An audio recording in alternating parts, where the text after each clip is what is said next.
Mana shu tashqi reklamani agar bunga o'xshagan pasportini olmasangiz agar, hurmatli tadbirkorlar, 20 million 600 ming so'm miqdorida jarimaga kirishingiz mumkin ekan. Ko'pchilikning ishi allaqachon sudga chiqqan.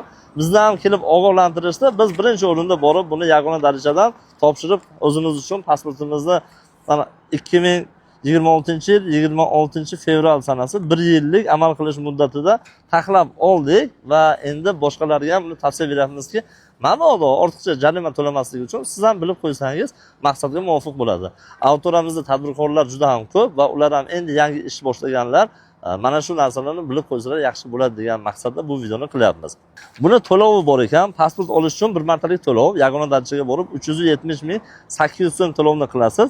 Pasport olingandan so'ng har 1 kvadrat metr uchun 16 ming so'mdan har oy to'lab borishingiz kerak bo'ladi. Masalan, 10 kvadrat bo'lsa 160 ming so'm bo'ladi. 160 ming so'm har oy to'lab borishingiz kerak.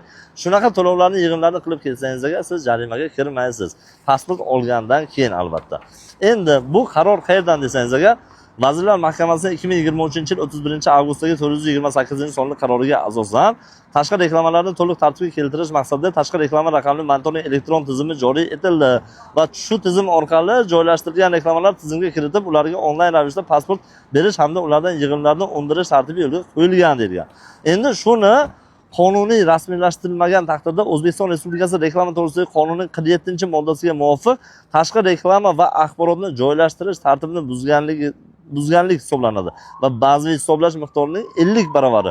Hozirda 20 million 600 ming so'm miqdorida jarima solishga sabab bo'ladi deb bizlarga mana shunday xat yo'llashdi.